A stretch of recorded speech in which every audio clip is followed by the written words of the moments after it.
आपने Neville Goddard के अगर गोल्डन रूल के बारे में नहीं सुना है तो आज सुन लो, क्योंकि ये गोल्डन रूल जानना तुम्हारे लिए बहुत ज़रूरी है। और एक बात मैं पहले बता दूं कि ये जो गोल्डन रूल है ये कोई मोरालिटी के बारे में नहीं है। This is about your own consciousness. But golden rule है क्या, उस बारे में हम आज बात करने वाले हैं। But before that, hi, my name is Shivani, I am a manifestation coach, I am also certified life and NLP coach. तो अगर आप अपनी कोई सिचुएशन वन ऑन वन मुझसे डिस्कस करना चाहते हो, अगर आप कोई एसपी मैनिफेस्ट कर रहे हो, अगर आप कोई बिजनेस मैनिफेस्ट कर रहे हो, like any situation, and if you want personal guidance on it, you can join your one on one session. उसका डिटेल आपको मेरे डिस्क्रिप्शन बॉक्स में मिल जाएगा। And recently I have started yearly membership, जहाँ पे आपको एक कोच का गाइडेंस मिलता है फॉर अ होल ईयर। उसके साथ you get a lot of other tools. तो उसका लिंक भी आपको मेरे डिस्क्रिप्शन में मिल जाएगा, आप वहां से जाके ज्वाइन कर सकते हो। Now let's start this video. तो ये गोल्डन रूल है क्या? देखो, नेविल गोडार्ड ने कहा था, do unto others what you would have them do unto you. इसका क्या मतलब है? इसका मतलब है जो दूसरों से आप चाहते हो वही दूसरों के साथ करो। और ये चीज आपको मोरालिटी के लिए ना बहुत बार बचपन में बोली गई होगी। बड़े लोग बोलते थे हमसे कि दूसरे के साथ कभी वो मत करो जो तुम उनको नहीं चाहते कि वो तुम्हारे साथ करें, and something like that. School में, घर में, हर जगह यही सिखाया जाता था। नेविल गोडार्ड ने इसे सिर्फ एक अच्छे इंसान होने वाली एडवाइस नहीं बोली थी। और जब आप इसका असली मतलब समझोगे ना, तब आपकी जिंदगी भी पूरी बदल जाएगी और आप अपने लाइफ में मैनिफेस्टेशन को एक अलग पर्सपेक्टिव से देख पाओगे। तो एक चीज जो मैंने इस वीडियो में सबसे ज्यादा बताई है वो ये है कि जो आप दूसरों के बारे में सोचते हो वही आप बन जाते हो। जैसे कि मैंने बताया कि नेविल गोडार्ड ने बोला है, do unto others what you would have them do unto you. इसका मतलब है, और ये बाइबल में भी लिखा गया है, अगर आपने नेविल गोडार्ड को नहीं समझा है अभी तक, तो he was the biggest explainer of Bible. वो बाइबल को बहुत ज़्यादा प्रीच करते थे और उनका मानना था कि Bible is the biggest and the best manifestation rule book, आप बोल सकते हो। ये उनका मानना था। और ज़्यादातर लोग जो नेविल गोडार्ड ने बोला उसको एक मोरल एडवाइस समझ के छोड़ देंगे, लेकिन नेविल गोडार्ड कहते थे ये रूल मोरालिटी के बारे में है ही नहीं, ये है आपकी पूरी कॉन्शियसनेस के बारे में। नेविल गोडार्ड का कहना था कि जब आप किसी एक इंसान के बारे में या दूसरे इंसान के बारे में कोई एक बिलीफ रखते हो, जब आप किसी को सेल्फिश, डिसऑनेस्ट, कोल्ड या अनलविंग मानते हो, तो आप उसके बारे में सिर्फ एक ओपिनियन नहीं बना रहे हो, आप अपनी खुद की कॉन्शियसनेस में एक स्टेट क्रिएट कर रहे हो और वो स्टेट लॉ ऑफ अजम्पशन के थ्रू आपकी रियलिटी में मैनिफेस्ट होगी। इसका मतलब जैसा आप दूसरों को देखते हो वैसा ही आप अपनी दुनिया में अनुभव करने लगते हो। और यही है गोल्डन रूल का असली मतलब। जो आप दूसरों में देखते हो, अज्यूम करते हो, बिलीव करते हो, वही आप अपने लिए भी बनाते हो। नेविल गोडार्ड इसी आइडिया को एक बहुत ही फेमस दूसरी लाइन से जोड़ते हैं, That as a man so shall he reap। हम सब इसको एक इवेंट की तरह समझते हैं, जैसे कि अगर मैंने किसी को दुख दिया तो वो दुख मुझे भी मिलेगा। लेकिन नेविल गोडार्ड कहते हैं सोइंग, जिसको हम हिंदी लैंग्वेज में बोलते हैं जमीन में बोना, ठीक है, जैसे बीज हम बोते हैं ना जमीन में, वैसे ही सोइंग का मतलब होता है बोना। तो सोइंग एक्चुअली में जो बोने वाला प्रोसेस होता है ना, वो आपकी इमेजिनेशन में होता है, इवेंट्स में नहीं।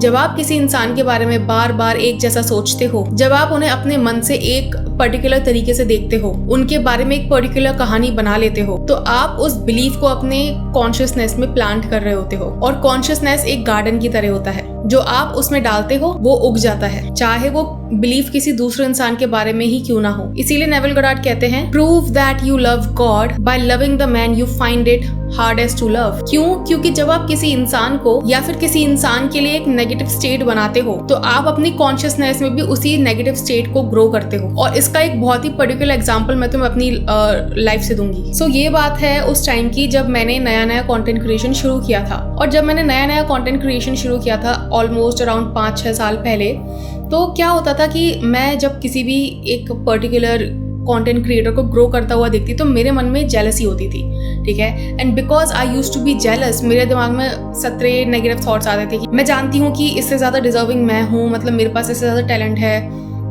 But why they are growing and I am not growing. उसका रिजल्ट ये होता था that people would come and leave hate comments on my videos. और वो उस टाइम पे बहुत ज़्यादा होता था, अभी भी होता है बट अब कम होता है, because I have understood this one thing that जैसा आप दुनिया में दोगे वैसा आपको वापस मिलेगा। अब अगर मेरी वीडियो पे 4 वीडियो में से एक वीडियो पे किसी पे अगर नेगेटिव कमेंट आता है, तो पहले मेरी हर वीडियो पे 4 नेगेटिव कमेंट्स आते थे, and that had become my state of consciousness, क्योंकि मैं जेलसी प्रोजेक्ट करती थी और लोग आके वो उस हेट को मेरे पास वापस देते थे। I was not loving the other child of God and that's why those other child of God were not loving me. इसको आप इस तरह से समझ सकते हो। अब इसको हम थोड़ा सा न्यूरो साइंस की तरफ से समझेंगे ताकि ये पूरी की पूरी ना एक स्पिरिचुअल बात जैसी ना लगे, although it is very spiritual and it is totally spiritual, but मैं चाहती हूँ कि इसको हम न्यूरो साइंस के साइड से भी एक्सप्लेन करें क्योंकि दैट इज माई स्पेशलिटी।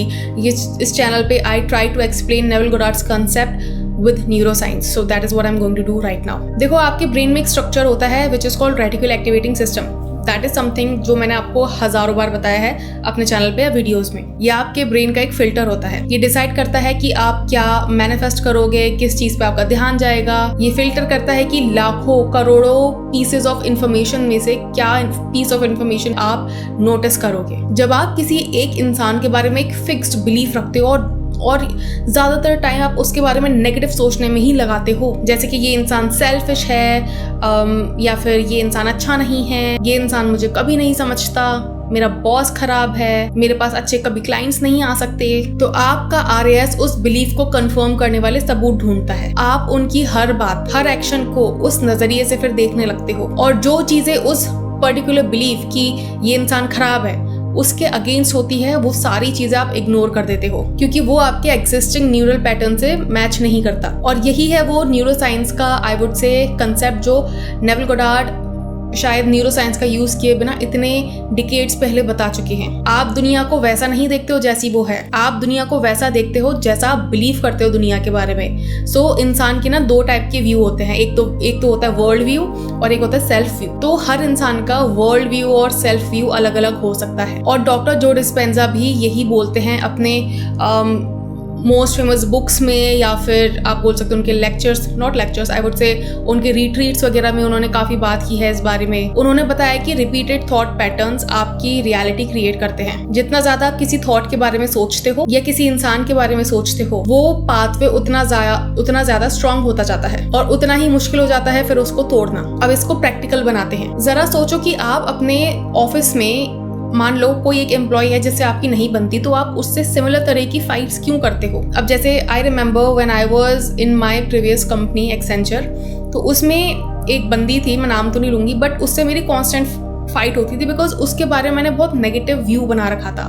और क्योंकि वो मेरा व्यू इतना ज़्यादा स्ट्रॉन्ग था उसके बारे में दैट कोई ना कोई रीज़न से हमारी दिन में किसी ना एक बात पे तो लड़ाई होती ही थी। नेविल गोडार्ड कहते हैं कि किसी भी रिलेशनशिप या फिर किसी भी सिचुएशन को बदलने का पहला स्टेप ये है कि आप उस इंसान के बारे में अपना अजम्पशन बदलो। इसीलिए उन्होंने जो टेक्निक दी थी, रिविजन टेक्निक, वो इतनी ज्यादा पावरफुल है और गोल्डन रूल से सीधी जुड़ी हुई है। अगर आपके किसी रिश्ते में टेंशन है तो रात को सोने से पहले ही अपनी इमेजिनेशन में उस रिलेशनशिप को अच्छा देखने की कोशिश करो, जैसा आप चाहते हो वैसा देखने की कोशिश करो। And this is something Neville Goddard has told in many of his lectures. नया कॉन्वर्सेशन रिप्ले करो वैसा जैसा आप चाहते हो। और ये कोई सेल्फ डिसेप्शन नहीं है।